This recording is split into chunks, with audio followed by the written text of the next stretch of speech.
Hi all! This video is going to show you how to read your pattern envelope so you can take the information found here and go to the store and buy what you need for it. So I've chosen to do a pattern just for a men's t-shirt. So the first thing that I want to do is I want to measure myself to figure out what size I am. So you should have done that earlier. But let's say that I'm measuring someone who is 38 in the chest and 37 in the hips. So I'm going to use that information on the back of this envelope. The first question I need to know is, what is the pattern number? And that can be found here and multiple other places on your pattern, in the envelope and on the pattern itself. And that's important because sometimes you might lose a piece, you need to buy a new pattern, or let's say that you loved this pattern and you want to make it again, or whatever reason. It is nice to know this number so that you can have access to information about it.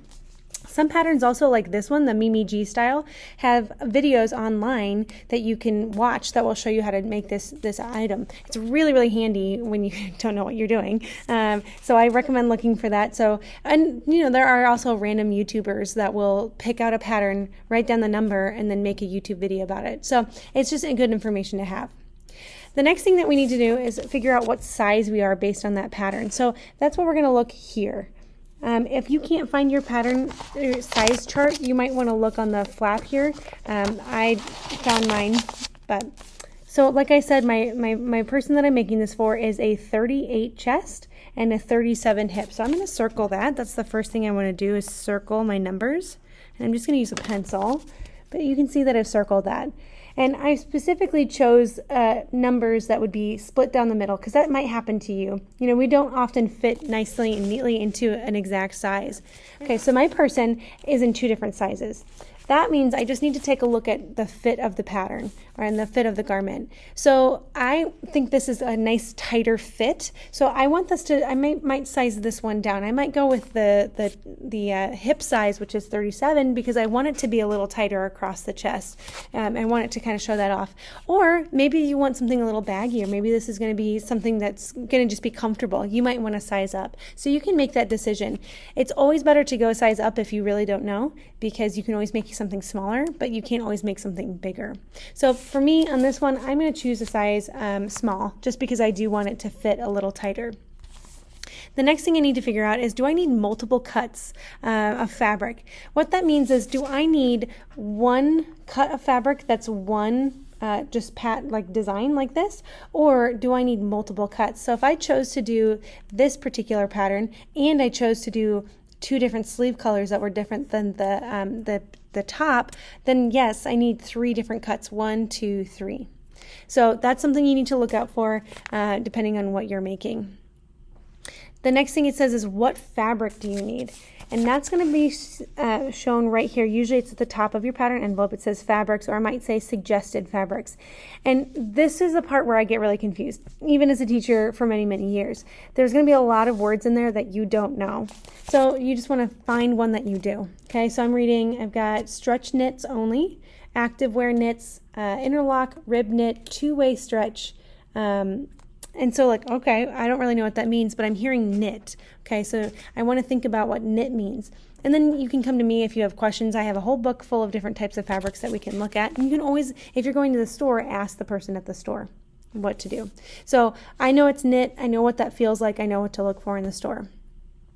And then, how many yards of fabric do you need? What I'm going to do here is I'm going to use my size, which I've chosen as small, and then I'm going to figure out which view I'm sewing, and then I can figure out how much fabric I need. So the view is one of these 3. There's 3 different options. This one has like a button-down collar. This is a V-neck, short sleeves, and then this one is 3 different fabrics, but long sleeve.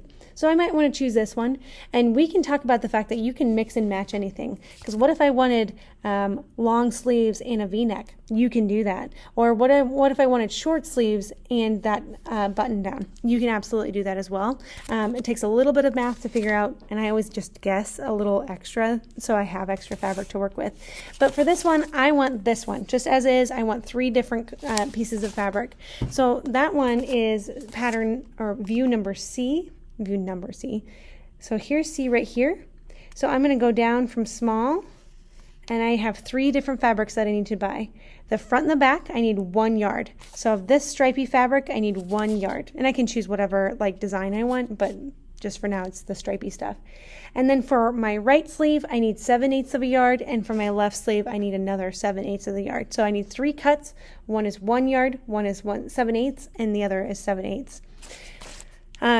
So that's how I found out how much fabric I need.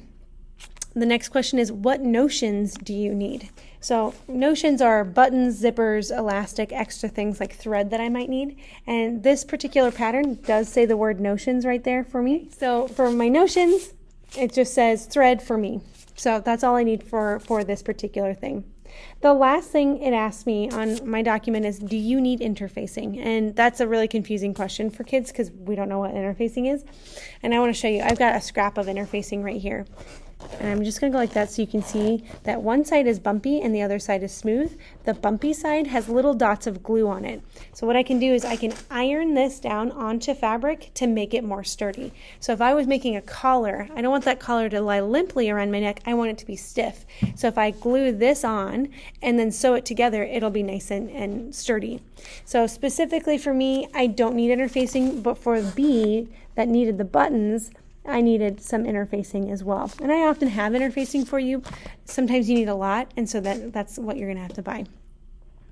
So that's all you need to know to find out what you need to buy.